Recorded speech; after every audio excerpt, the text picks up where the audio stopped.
안녕하세요. 저는 시모, 시누이 그리고 남편에게 한 방 먹이고 시원하게 이혼해버린 30대 여자입니다. 가끔 제가 이혼을 했다고 하면 아무것도 모르면서 좀 참고 살지. 요즘 젊은 사람들은 이혼을 참 쉽게 생각하는 것 같아. 이런 말을 하는 사람들도 종종 있는데요. 그런 말을 들을 때마다 저를 생각해서 해주는 말인 줄 알지만 고구마 100개를 먹은 것처럼 답답한 마음이 드는 건 어쩔 수 없는 일인 것 같아요. 그런 걱정은 굳이 해주지 않아도 될 텐데 하는 마음이 들기도 하고요. 이때까지는 그저 이혼했다는 사실만 밝혔을 뿐 이혼 사유에 대해서 자세히 설명한 적이 없었는데요. 오늘은 제가 평소 애정하는 사연 열차에서 저의 이혼 스토리에 대해 풀어보려고 합니다. 그러면 시작해 보겠습니다. 저와 남편은 흔하디 흔한 소개팅으로 만나 결혼까지 하게 되었어요. 결혼 당시 남편은 모아둔 돈이 별로 없었고 시댁에서도 대학원까지 다니는 시누이 뒷바라지를 하느라 저희 결혼에 도움이 될 형편이 되지 않는 상황이었죠. 형편이 되지 않다고 결혼을 미룰 수도 없는 노릇이고 미룬다고 형편이 더 나아질 것 같지도 않았어요. 그렇다고 없던 일로 하기엔 남편을 너무나도 사랑하고 있었죠. 남편의 능력을 보고 결혼을 결심한 것도 아니었지만 모아둔 것이 없어도 너무 없던 터라 조금 고민스러웠던 것도 사실이에요. 이런 저의 마음을 알았는지 엄마가 선뜻 집을 내어주시더라고요. 딸이 고생하며 사는 것이 싫다고 하시면서요. 혼자의 힘으론 해결이 불가능한 상황이었기에 전 엄마의 도움을 받기로 했고 그렇게 저희는 남들보다 편하게 신혼집을 마련해 살게 되었습니다. 이런 상황을 시댁에서도 알고 친정에 많이 고마워하셨고요. 아가, 이야기 들었어. 사돈께서 집을 내주셨다며? 이렇게 고마운 일이 어디 있겠니? 너도 알다시피 우리가 막내딸 뒷바라지 한다고 하나뿐인 아들 장가가는데 아무 도움도 주지 못해서 마음이 좋지 않았는데 이렇게 도와주신다고 하니 죄송한 마음이 들지만 한편으론 마음이 놓이는구나. 감사하다고 꼭 전해주렴. 네, 어머님. 저희가 잘 살면서 갚으면 되니 어머님은 신경 쓰지 마시고 아가씨께 더 마음 써주세요. 길게 공부하는 게 여간 힘든 일이 아니잖아요. 그렇게 말해주니 고맙구나. 하여튼 우리 아들이 마누라 하나는 잘 골라왔네.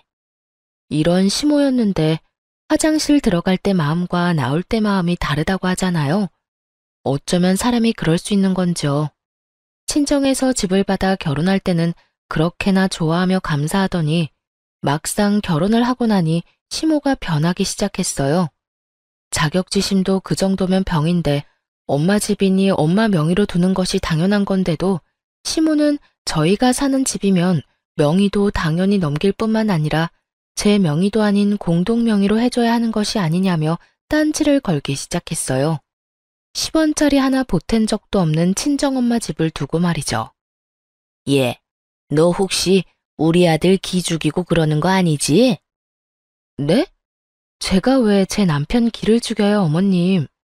그런데 갑자기 그런 말씀은 왜 하시는 거예요? 혹시 남편이 무슨 말 하던가요? 아니, 그런 게 아니라 지금 사는 집이 사돈 명의이지 않니? 그래서 혹시나 우리 아들이 장모집에 산다는 생각에 기죽어 지낼까 봐서 그렇지. 그러게 진작 해주는 김에 명의까지 다 넘겨주면 얼마나 좋아. 공동명의로 말이다. 그랬으면 우리 아들 어깨 축 펴고 살았을 거 아니야. 매번 이유를 바꿔가며 명의 타령을 해대는 것이 지겹지도 않은지 참 끈질기게도 명의를 걸고 넘어지더군요. 몇 달 동안 같은 문제로 걸고 넘어지니 기계적으로 답하던 그러게요 소리도 나오지 않을 지경이었어요. 그래서 전 이 지겨운 명의 문제를 마무리 짓기 위해 조금 단호하게 나가기로 했어요. 어머님, 제가 이런 말까지 하지 않으려고 했는데요. 아무래도 지금 확실하게 하지 않으면 계속 같은 문제로 감정 상할 것 같아서 말씀드릴게요. 왜? 뭐? 무슨 할 말이라도 있니? 혹시 명의 바꿔주신다고 하든? 아니요. 명의는 앞으로도 절대 바뀔 일 없을 거예요. 지금 사는 이 집, 저희 엄마가 힘들게 번 돈으로 마련해서 조금이라도 편하게 생활하시려고 세주고 계시던 집이었어요. 생활비에 꼬박꼬박 보탠대던 집, 딸이랑 사위 대출 걱정하지 말고 살라고 내주신 건데 명의까지 바라면 그게 도둑놈 심보 아닐까요? 심지어 집 세금도 여전히 엄마가 내고 계신다고요. 한 푼이라도 더 모아야 저희도 안정된 생활할 수 있다고 하시면서요. 그러니까 앞으로 명의 문제는 꺼내지 말아주셨으면 해요. 이렇게까지 말하면 양심에 찔려서라도 아무 말 못하겠지 했는데 시모는 제 생각보다 더 양심은커녕 생각조차 없는 사람이더군요. 무슨 말을 그렇게 하냐며 도리어 저에게 화를 내기 시작했으니까요. 아니 얘, 너 무슨 말을 그렇게 하니? 도둑놈 심보라니? 넌 내 아들이 도둑놈이란 이 말이니? 진명이 돌리라고 하는 내가 도둑년이란 이 말이야? 시집 온 지 얼마 되지도 않고 해서 될 수 있으면 큰 소리 안 내고 좋게 지내보려고 했더니 너 도저히 안 되겠구나. 아니 어머님, 제 말은 그런 말이 아니잖아요. 매번 전화하실 때마다 명의 문제로 열을 올리시니 어머님이 바라시는 일은 일어날 일이 없다고 알려드린 거예요. 다 됐고 너 이번 주 주말에 집에 좀 오거라. 네가 할 일이 있어. 이러고 끊어버리는데 정말 사람 미칠 지경이더군요. 제가 노는 사람도 아니고 저도 엄연히 회사 생활을 하는 데다가 시댁까지 3시간은 넘게 걸리는데 특별한 날도 아니고 저를 골탕 먹이려고 하는 것이 뻔히 보이는데 이를 어쩐다 싶었어요.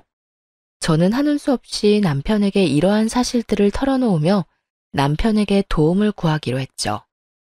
여보, 사실은 어머님께서 결혼하고 난 후로 계속 우리가 사는 집 명의까지 넘겨받아야 하는 거 아니냐고 하셔. 그것도 공동명의. 그게 당신 기 세워주는 일이라면서 하시는데 내가 매번 그건 좀 곤란하다고 해도 늘 같은 말만 하시네. 그랬어? 그런 일이 있었으면 진작 말을 하지 그랬어. 엄마도 참 욕심이 과하셨네.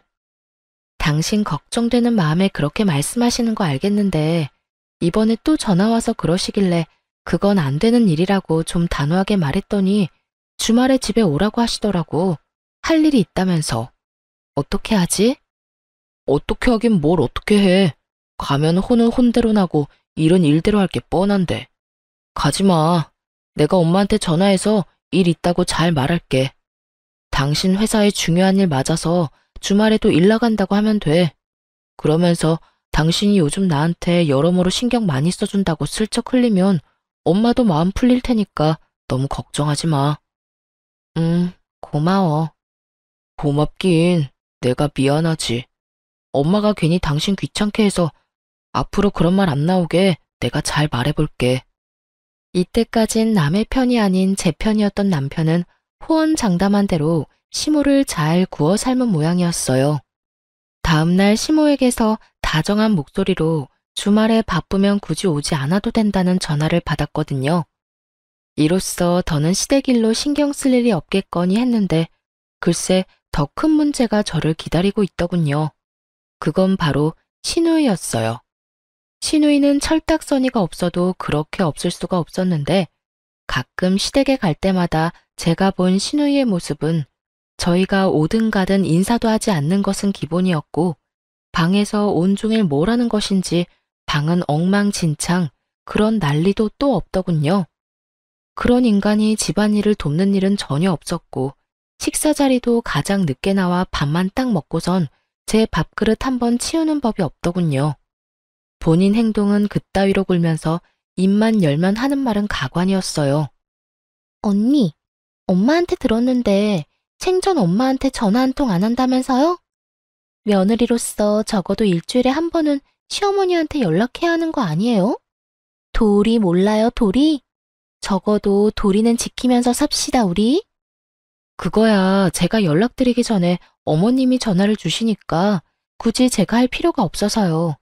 어머님께서 일주일에 많으면 4번, 적어도 2번은 연락해 주시는데 굳이 저까지 연락을 드려야 할까요?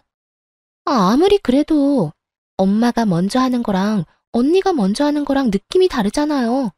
아무튼 언니도 엄마한테 연락 좀 하고 살라고요. 아가씨, 연락 문제는 어머님이랑 저랑 알아서 할게요. 방금 말했다시피 어머님이 그렇게 자주 연락이 오는데 제가 궁금한 게 뭐가 있을 것이며 제가 굳이 먼저 연락할 일이 뭐가 있겠어요? 아가씨는 나중에 결혼하면 시어머니랑 일주일 내내 연인 사이처럼 전화통화하면서 지낼 수 있어요? 별로 할 말도 없는데 굳이 도리상? 그건 아니지만 그거 아니면 그냥 저희 일은 저희가 알아서 하게 두고 아가씨 일이나 신경 써요. 어머님께 들어보니 아가씨 방 청소도 제대로 안 한다고 한숨 쉬시던데 딸 된 도리로 나이 많은 엄마를 부려먹으셔야 하겠어요? 그것뿐이에요.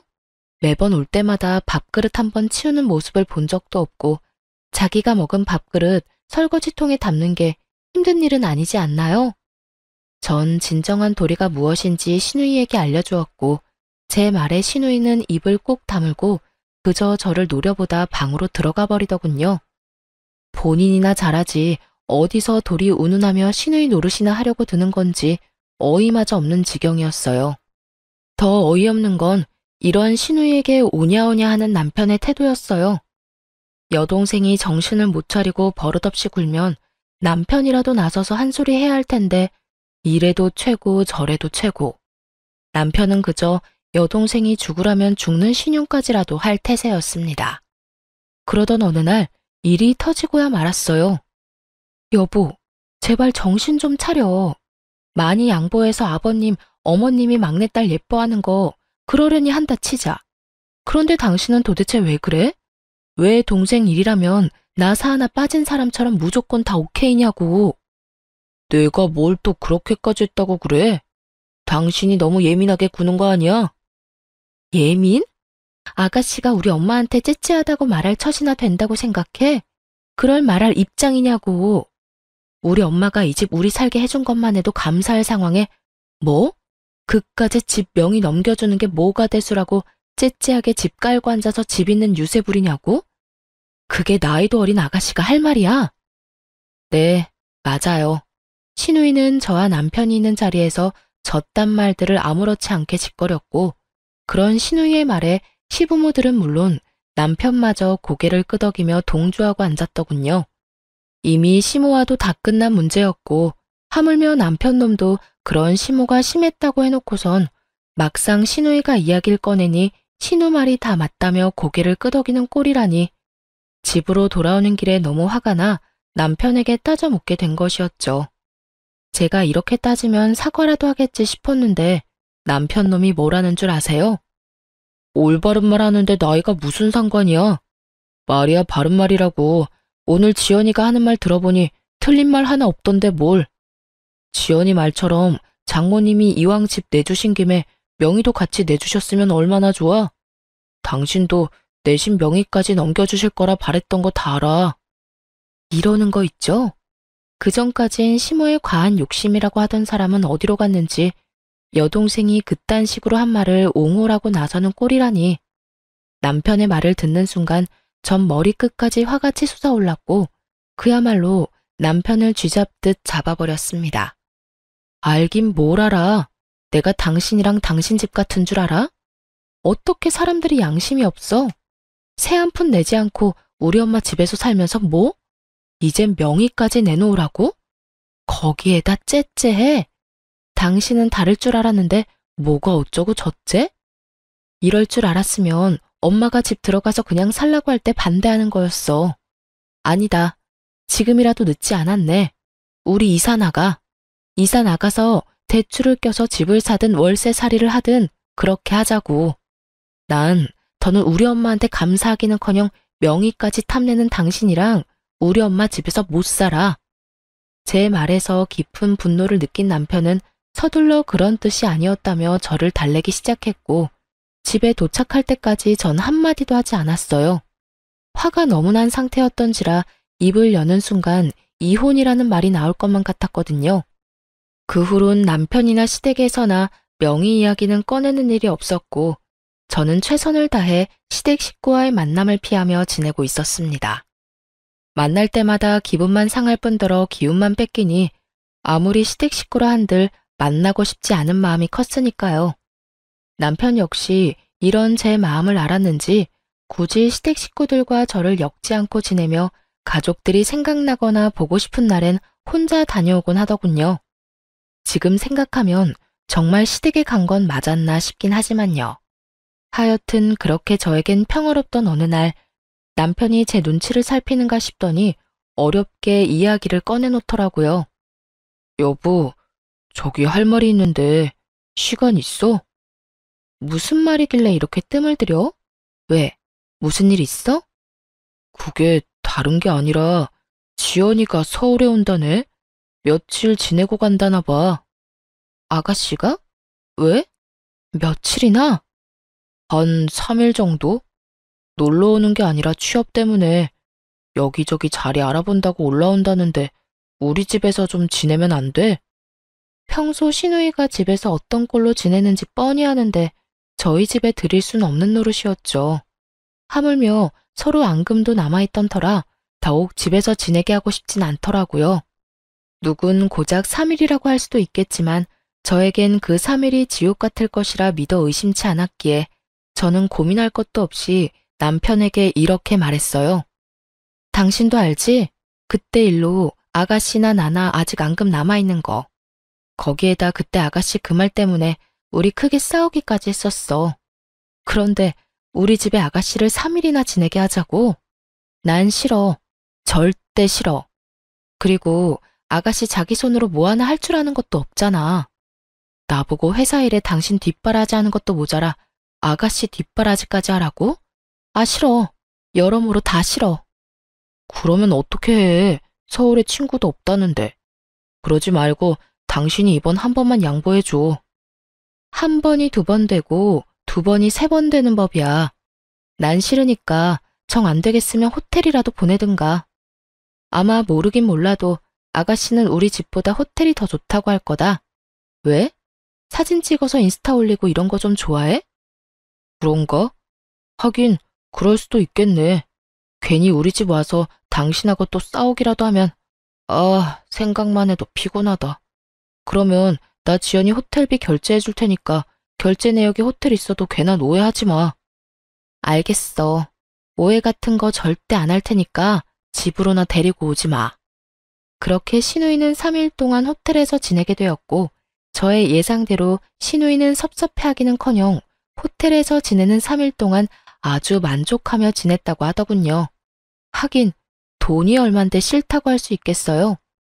그 뒤로도 종종 시누이가 면접 때문에 서울로 올 때면 호텔에서 지내게 되었고 그럴 때마다 남편이 달려가 결제를 해주곤 했어요.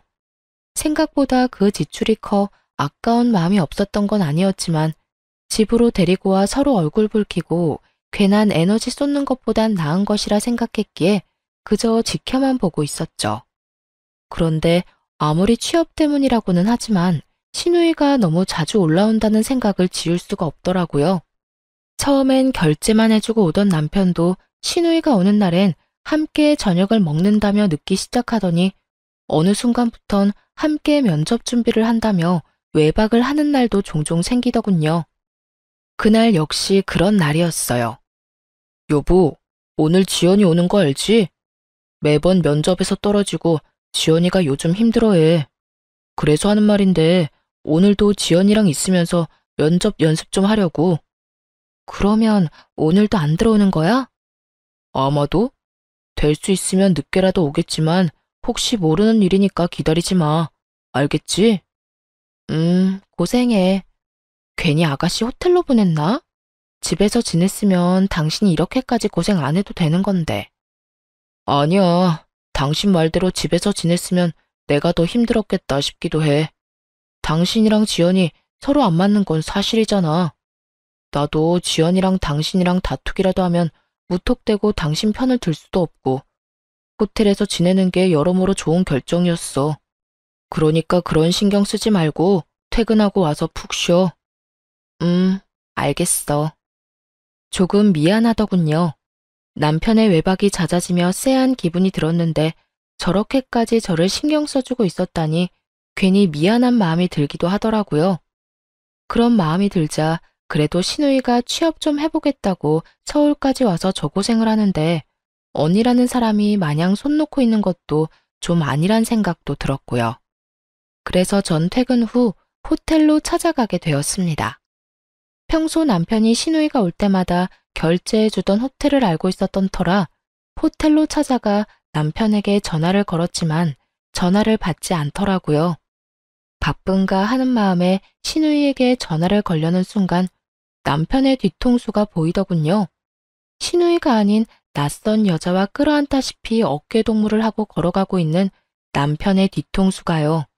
그 순간 저는 정말 이성의 끈을 놔버렸고 그대로 두 연놈에게 말 그대로 돌진을 하고 말았습니다. 야, 그 여자가 네 여동생이냐? 저는 소리를 질러버렸고 저를 발견한 남편은 많이 당황한 듯 뒷걸음질을 치며 말까지 더듬고 있더군요. 여보, 여길 어떻게... 그게 어떻게 된 일이라면... 그게 말이지... 현장에서 딱 걸렸으니 무슨 변명이 필요하겠어요? 아니, 무슨 말이 생각이나 나겠습니까? 남편은 어떤 말도 생각이 나지 않는지 그저 같은 말을 반복하며 저를 보고 있더라고요. 그래, 무슨 할 말이 있겠어. 이렇게 현장에서 딱 걸렸는데 말이야. 언제부터니? 도대체 언제부터 바람 피우고 돌아다녔냐고. 그리고 바람을 피우려거든 들키지나 말지. 떡하니 아가씨가 드나들던 호텔에서 이러고 싶니? 내가 찾아올 거란 생각은 전혀 하지 못한 거야. 그 머리로 어떻게 대학은 가고 어떻게 취업을 했니? 저는 고래고래 소리를 질러댔고 그 순간 상간녀는 제 눈치를 살핀다 싶더니 도망치려 자세를 잡고 있더군요. 그래서 그냥 도망치게 뒀냐고요? 그럴 리가요. 뒤를 돌아 금방이라도 달려나가려는 상간녀의 머리채를 그대로 확 잡아버렸어요. 야, 감히 어딜 도망가려고? 이 상황 수습은 해놓고 가야 할 거 아니야. 보아하니 하루 이틀 만난 사이는 아닌 것 같은데 두 사람 언제부터 만났니? 내 남편 언제부터 만났냐고. 이거 놓고 말해요. 머리카락 다 뽑힌다고요. 아, 진짜 쪽팔리게 이게 뭐예요? 이렇게 우악스럽게 굴지 말고 이거 놓고 대화로 하자고요. 교양 없게 이게 무슨 짓이에요? 교양? 교양 같은 소리 하네. 너는 교양이 철철 흘러넘쳐서 가정 있는 남자랑 호텔 오니? 내가 아는 교양은 그런 말이 아니었는데 요즘은 바뀌었나 보다. 그쪽 남편이랑 그런 사이 아니거든요? 그래. 거래처 사람인데 급하게 받아야 할 자료가 있어서 잠시 들린 거라고요. 여기 있다고 하길래 잠시 온 거라고. 아무것도 모르면서. 그러니까 얼른 놔달라고요. 아, 너희 회사에선 거래처 사람이랑 어깨동무도 하고 호텔 로비에서 뽀뽀도 하고 그러는가 봐. 왜? 이것도 아니라고 우겨보시지? 여기 CCTV 쫙 깔려있거든? 너도 눈은 있지? 여기도 저기도 CCTV 달려있는 거. 이게 잘못했다고 싹싹 빌어도 모자랄 판국에 뭐? 아무것도 몰라? 저는 미친 소리를 짓거려대는 상간녀의 머리채를 잡고 흔들어버렸고 벙쪄있던 남편놈이 이러다 상간녀 잡겠다 싶었는지 급하게 저를 저지하고 나서더군요. 여보, 그만해. 이러다 사람 잡겠어. 내가 다 설명할 테니 우선 이 사람 보내고 집에 가. 집에 가서 이야기하자고. 남편은 필사적으로 제 소나기에서 상간녀를 떼놓았고 제가 그런 남편을 노려보는 사이 상간녀는 걸음아 나 살려라 도망을 치더라고요. 저에게 머리채를 뜯기느라 내팽겨쳐진 가방도 챙기지 못하고요. 전 그런 상간녀의 가방을 챙겨 집으로 돌아와 버렸고 남편 역시 그런 저의 뒤를 따라 집으로 들어오더군요. 여보, 내가 진짜 미쳤었나 봐. 당신을 두고 내가 그런 짓까지 하면 안 되는 거였는데 한 번만 용서해주면 안 될까? 당신은 못 믿겠지만 정말 처음이었어. 사랑, 이런 감정이 아니라 한순간 충동, 그래, 충동 같은 거였다고. 나한텐 당신뿐인 거 누구보다 당신이 더 잘 알잖아. 나한테 여자는 당신뿐이야. 내가 사랑하는 사람은 당신뿐이라고. 정말 마음을 준 적은 단 한 번도 없었다고. 정말 웃기지도 않은 소리지 않나요? 왜 바람 피우는 것들은 하나같이 이런 말을 하는 건지. 어디 외도 학원이라도 다니는 것인지 남편은 외도를 저지르다 들킨 인간들의 단골 대사들을 줄지어 읊어대기 시작하더군요. 다른 건 몰라도 폭력, 외도, 도박은 절대 고칠 수 없는 병이라고 생각하던 저였기에 두말할 것 없이 이혼을 말하게 되었죠. 이제 와서 사랑? 마음은 준 적 없어? 그 말을 내가 어떻게 믿어? 당신이 당신 동생 핑계대면서 외박한 적이 몇 번인데. 다 됐고 이혼해.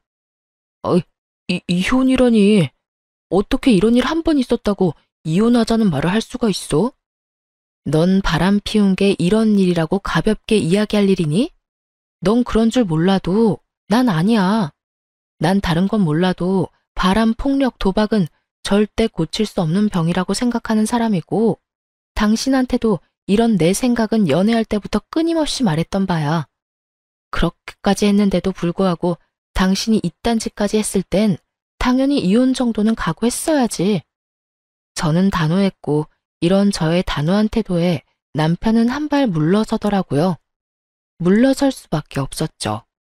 제가 남편이 도착하기 전 미리 싸두었던 남편의 짐을 현관문 밖으로 던져버렸으니까요. 당신 지금 너무 흥분한 것 같다. 그래, 너무 흥분해서 당신이 지금 무슨 말을 하고 있는지도 모르는 것 같은데 나중에 이야기해. 나중에 흥분 좀 가라앉고 나면 그때 이혼이든 뭐든 이야기하자고.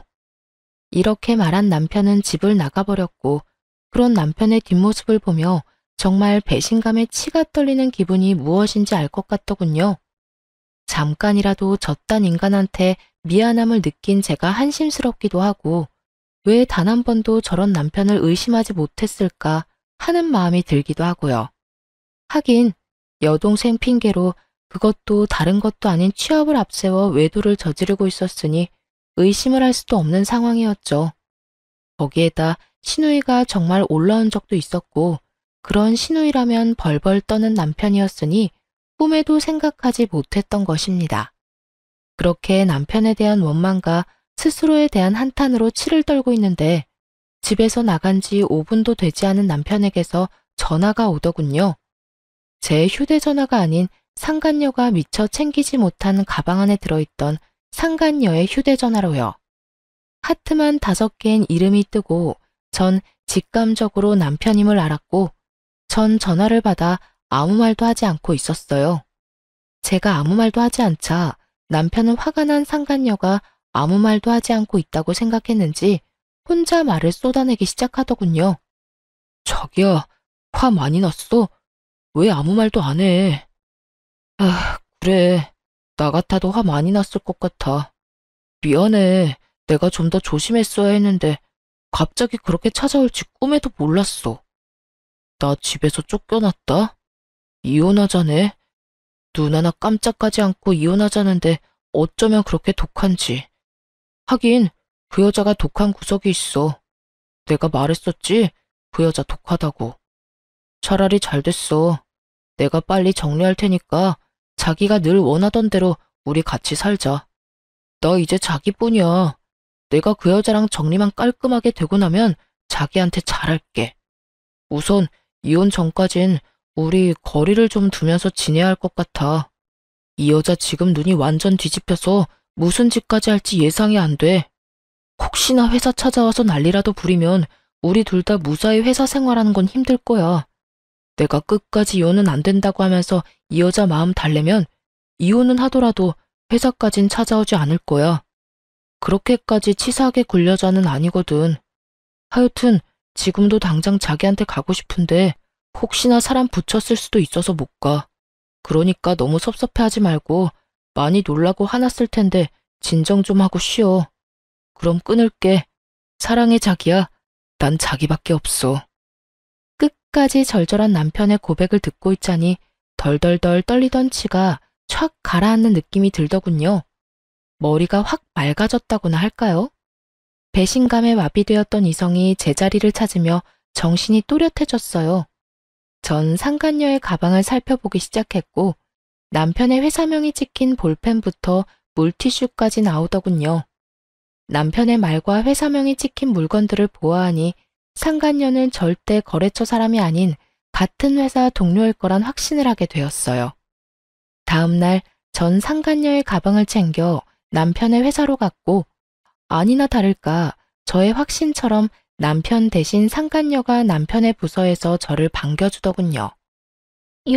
여길 어떻게, 여기서 이러지 말고 나가서 이야기해요. 당신 남편도 지금 여기 없다고요. 지금 아침 회의 들어가서 여기 없어요.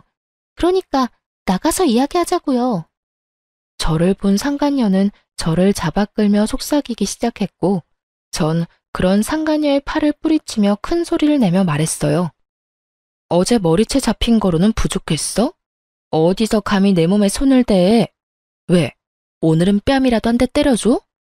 외부인의 등장과 그 외부인의 입에서 나온 자극적인 말들, 사무실 안의 사람들의 이목을 주목시키기엔 부족함이 없는 조합이었죠. 그 조합에 보답하듯 사람들의 시선이 상간녀와 저에게 꽂히기 시작했고, 상간녀는 안간 힘을 쓰며 저를 설득하려 애를 쓰더군요. 그런 게 아니라 여긴 회사잖아요. 제가 다 잘못했으니까 제발 나가서 이야기해요. 누구 좋으라고 나가서 이야기해. 내 남편은 어디 갔니? 아, 네 애인이라고 해야 하나? 이게 무슨 상황인가 눈을 반짝이며 구경하던 사람들은 제 말을 듣자마자 저마다 놀라 탄성을 자아내기 시작하더군요.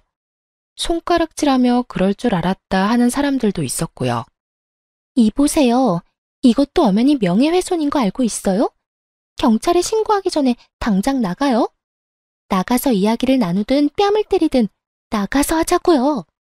경찰? 경찰은 내가 부르고 싶은 심정이야. 아, 다 됐고, 내 남편 얼굴 보고 가겠다는데 그것도 안 되는 거니? 호텔은 너랑 다녀도 호적은 아직 내 남편인데 얼굴 정도는 보고 가야 하지 않겠어? 이호민 씨, 혹시 이호민 씨 어디 갔나요? 제 입에서 남편의 이름이 나오는 순간 남편이 저에게로 달려오는 모습이 보이더군요. 얼굴이 사색이 되어서요. 여보, 회사까지 찾아오면 어떡해? 내가 내 발로 오겠다는데 네가 무슨 상관이야. 그리고 내가 그냥 왔겠니? 네 애인 가방 주러 왔어. 어제 호텔에서 두고 간 가방. 아, 여기 안에 전용 휴대전화도 있었는데 몰랐지. 하긴 몰랐으니까 어제 전화로 그딴 말이나 짓거려댔겠지. 여보, 그럼 어제 나랑 통화한 게 당신이야? 다 듣고 있었던 거야? 그런데 왜 아무 말도 안 했어? 내 욕을 그렇게나 하는데 내가 무슨 할 말이 있겠어. 그렇게 싫어하는 줄도 모르고 참고 산 내가 바보 등신이지. 하여튼 이 가방 안에 우리 이혼 서류도 들었으니까 도장 찍어서 법원에서 봐. 그렇게 원하는 이혼 해줄 테니까 둘이 함께 알콩달콩 잘 살아봐. 그 행복 언제까지 이어질진 모르겠지만 그렇게 소원이라니 물러서 줘야지. 여보, 그 말을 다 진심이라고 생각하는 거야? 어제는 나도 화가 나서 그랬어. 다 진심일 리가 없잖아. 그리고 아무리 그런 상황이라도 그렇지 회사까지 찾아오면 어떡해. 이렇게까지 난장판을 치면 회사 생활 어떻게 하라고. 내가 이 와중에 니놈 회사 생활까지 걱정해줘야 해? 전현 회사 생활까지 걱정해줘야 하냐고. 내가 너같이 모자란 거 데리고 살아주니까 진짜 혹은 줄 알았니? 네가 잘못했다고 빌면 마음 약해져서 네가 원하는 대로 움직여줄 거라 생각했어? 꿈도 꾸지 마라. 내가 이때껏 참고 산 건 니까지 것도 남편이었으니까, 니까지 걸 사랑했으니까 다 참고 산 거야. 이젠 나한테 사랑 같은 건 없어. 그러니까 나한테 다른 거 기대하지 말고 이혼 준비나 해. 전 냅다 소리를 질러버렸고 제 말을 듣고 있던 직원분들 중엔 저에게 감정이입을 과하게 하셨는지 우시는 분도 계시더군요. 그 사람들 사이에 손톱을 물어뜯으며 주변 눈치와 제 눈치를 살피는 상간녀와 눈이 마주치는 순간 저는 이렇게 말하고 그 자리를 떠났습니다. 너 상간녀 소송 준비해? 아주 잘 열심히 준비하는 게 좋을 거야. 내가 너도 가만두진 않을 거니까. 그렇게 무사히 이혼 통보와 함께 회사에 소문내기를 마친 저는 변호사를 만나며 이혼 준비에 정신없는 날들을 보내고 있었어요. 이혼 결정만 하면 당장이라도 이혼할 수 있을 줄만 알았는데 현실은 그렇지 않더라고요. 특히나 남편은 이혼에 협조적이지 않았고 상간녀 역시 쉽게 인정하지 않았어요. 그렇게 점점 지쳐가는 사이 저의 전투력을 다시금 일깨워주는 연락을 받게 되었어요. 그 상대는 바로 신우이였어요. 언니, 오빠 무슨 일 있어요? 오빠를 왜 나한테 물어요? 오빠를 언니한테 묻지, 그러면 누구한테 물어요? 여전히 되바라진 신우이의 말을 듣고 있자니 남편 놈이 아직 시댁엔 아무 말도 하지 않았구나 싶더라고요. 이 꼴을 보기 싫어서라도 제 입으로 다 말을 해버릴까 싶기도 했지만 그래도 이런 건 본인 입으로 해야 한다 싶은 마음에 조금 참기로 했죠. 오빠 바쁠 거예요. 요즘 이런저런 일이 많아서 정신 없을 거예요. 왜요? 무슨 일 있어요?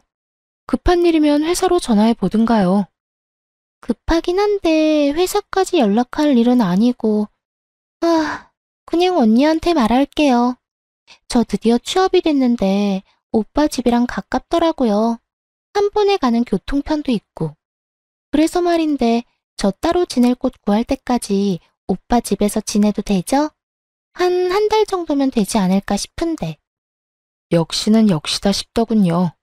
어쩌면 처음부터 끝까지 이리도 당당하게 사람 속을 뒤집어 놓을 수가 있는지 전 당연히 안 된다고 했고 신우이는 개거품을 물며 따지기 시작했어요. 하루도 절대 안 되는 판국에 한 달이요? 될 거라고 생각하는 건 아니죠? 혹여나 그런 기대 같은 거 하는 거면 버려요. 난 절대 내 집에 아가씨를 들일 생각 따윈 없으니까.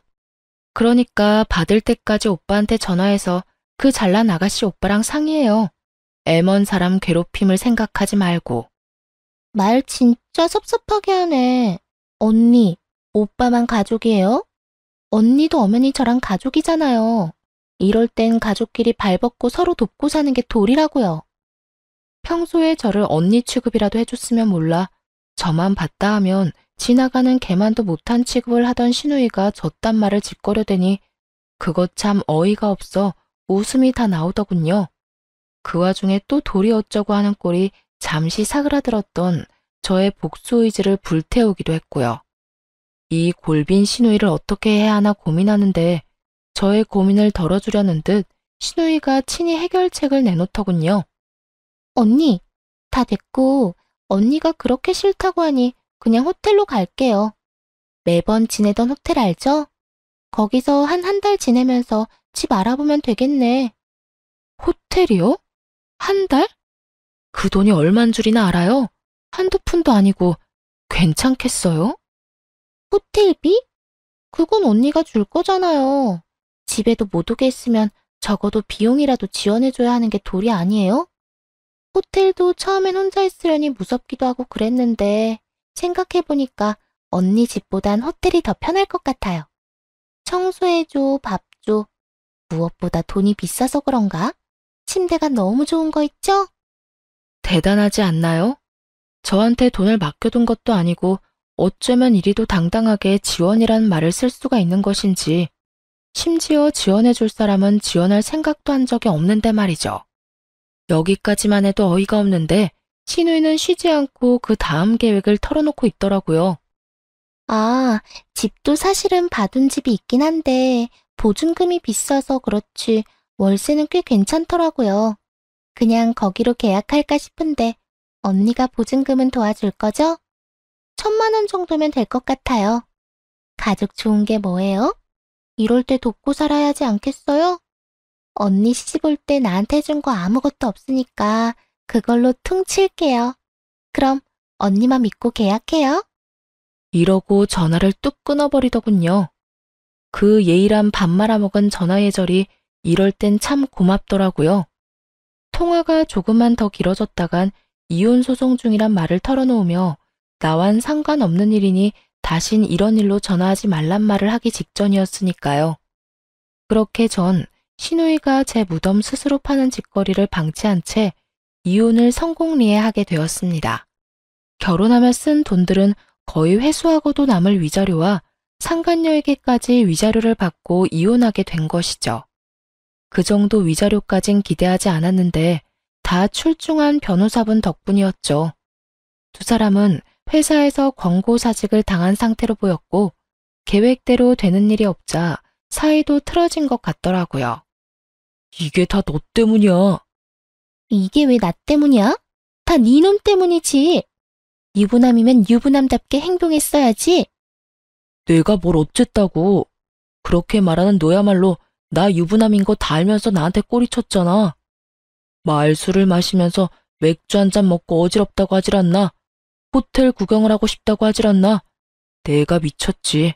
이런 상여인 줄도 모르고 넘어간 내가 한심한 놈이지. 그러게, 누가 넘어오래? 좋다고 넘어온 사람이 누군데. 그리고 너만 손해가 막심한 줄 알아? 나도 마찬가지다 이거야. 내 나이가 몇 살인데 회사 잘린 것도 모자라 상간녀 딱지까지 어떻게 책임질 거야? 내가 왜 책임져? 자기 인생은 스스로 책임지고 챙기고 살아야지. 하여튼 소송만 끝나면 다신 보지 말자. 니년만 보면 화가 치밀어 오른다고. 어쩌다 니년 같은 걸 만나서 내 꼴이 이렇게 됐나 해서. 이렇게 네가 잘했니 내가 잘했니 싸우는 꼴을 종종 보이곤 했으니까요. 이것만으로도 통쾌한데 더 통쾌한 일이 저를 기다리고 있더군요. 이혼하고 난 후 전 남편이 이혼 소식을 시댁에 전했는지 화가 잔뜩 난 전 시누이에게서 연락이 왔더라고요. 언니, 이혼했다는 거 사실이에요? 왜요? 왜 이혼했는데요? 내가 그런 것까지 너한테 말해야 하니? 내가 왜? 너 지금 너라고 했어요? 아, 이혼했다 이거예요? 됐다 됐어. 그깟 호칭이 뭐라고. 다 됐으니까 이혼했어도 내 호텔비랑 보증금은 해줄 거죠? 나 방 계약도 다 했단 말이에요. 아이 참, 왜 이혼하고 난리야? 왜 나한테 한마디 상의도 없이 이혼하냐고. 간도 크다 했어요. 저는 이러다 할 대답도 하지 않았는데 덜컥 방부터 계약했다고 난리를 부려대더군요. 거기에다 한 달이 남짓한 시간 동안 정말 호텔에서만 쭉 지낸 듯 했고요. 내가 왜? 내가 언제 해준다고 했었나? 그리고 아주 만약에 내가 이혼 안 했더라도 네 호텔비는커녕 보증금 따위 줄 생각은 전혀 없었어. 그런데 지금 이 상황에 내가 왜 너한테 돈을 주겠니? 꿈 좀 깨라. 이제 와서 그렇게나 하면 어떡해요. 지금 쓴 돈이 얼만데. 그러지 말고 호텔비는 오빠한테 달라고 할 테니까 보증금이라도 좀 해달라고요. 마지막 선물. 그래, 마지막으로 나한테 주는 선물이라고 생각하면 되겠네. 마지막 돌이라고 생각하고 오빠한테 받은 위자료로 딱 보증금만 해줘요. 해달라고요. 아, 해달라고. 이러면서 악을 쓰기 시작하는데 도저히 좋은 말론 말이 통하지 않겠더라고요. 제 입 더러워지는 것이 싫어 험한 말은 하고 싶지 않았는데 하는 수 없겠더군요. 이런 미친년이 있나? 야, 미쳐도 곱게 미쳐. 너 나한테 돈 맡겨놨어? 어디 빚쟁이처럼 돈 내놓으라고 이 난리야? 네가 쓰고 네가 쓴 돈 네가 알아서 해결해. 그리고 말끝마다 돌이 찾아대는데 그 좋아하는 돌이 너나 잘 지켜. 나이 먹고 자기 밥그릇 하나 씻을 줄도 모르고 자기 방 청소 한 번 제대로 한 적 없는 년이 어디서 감히 돌이 타령이야? 다시 한번 전화해서 돈 내놔라 하기만 해봐. 내가 네 회사까지 찾아가서 입사하자마자 잘리게 해줄 거니까. 알겠으면 끊어. 제 말이 통했는지 그 뒤론 연락 같은 건 오지 않더라고요. 얼마나 통쾌했는지 모릅니다. 제 입까지 더럽힌 것이 못내 찝찝하긴 했지만 어찌되었든 할 말은 다 했으니까 그걸로 됐다 싶었어요. 그렇게 그 질긴 인연도 끝일 거라 생각했는데 며칠 뒤 전 남편에게 연락이 와 득달같이 따지고 들더군요. 너 진짜 무슨 생각으로 그랬어? 나 엿먹이려고 그랬냐? 우리 지연이 엿먹이려고 그랬냐고. 이혼 소송 중이라고 말이라도 해줬으면 지연이가 계약까지는 안 했을 거 아니야. 이제 어떻게 할 거야? 호텔비야 내가 줬지만 계약금은 다 날리게 생겼다고. 이 지긋지긋한 인간은 끝까지 제 탓을 하며 물고 늘어지더군요. 하긴 이런 인간이니 외도나 저지르고 회사도 잘리는 게 아니겠어요? 전 그런 남편놈에게 한껏 비웃음 가득한 목소리를 내며 이렇게 말해주었어요. 동생이라는 년이나 오빠라는 놈이나 쌍으로 미쳤구나. 정신 차려. 호텔에서 돈 쓴 것도 네 동생, 생각 없이 덜컥 계약부터 한 것도 네 동생이야. 계약금 날리는 게 아까우면 네가 대출을 받든 장기를 팔든 해서 보증금 해주면 되는 거고, 그것도 안 되면 네 집에 말해. 나한테 이러지 말고. 뭘 잘했다고 나한테 그런 설명을 해라 마라 명령질이야? 내가 이혼할 판국에 그런 설명까지 친절하게 하리? 제발 정신 차리고 나한테 2번 다시 연락하지 마. 알겠어? 전화를 끊은 저는 그 지긋지긋한 인간들의 전화를 다 차단하며 비로소 전 남편과 전 시댁과의 인연의 마침표를 찍었습니다. 그 후 신혼집으로 지내던 집은 다시 세를 주고 전 친정에서 지내고 있습니다. 오만정이 떨어진 이혼이라고 한들 심적으로 너무 힘들더라고요. 그런 저에게 친정엄마는 함께 살자고 해주셨고, 저는 죄송하긴 했지만 엄마의 뜻을 따르기로 했습니다. 처음엔 엄마 역시 상심이 크시긴 하셨지만 그간 제가 어떻게 지냈는지 듣게 되시며 차라리 잘했다고 해주시더라고요. 그렇게 살다간 제 명대로 살진 못했을 거라고요. 전 여전히 회사에 다니며 잘 지내고 있어요. 이혼 이후 그간 꽉 막혔던 운이 트이는 듯 일도 잘 진행된다 싶더니 현재는 진급까지 앞두고 있어요. 일도 잘 풀리고 가정에서 스트레스 받을 일도 없으니 삶에 활력도 생기고 마음도 훨씬 여유로운 것이 왜 진작 이혼하지 않고 버티고 살았나 후회까지 되는 거 있죠. 이로써 저의 긴 사연도 끝이 났네요. 저의 긴 사연 함께 해주셔서 감사합니다.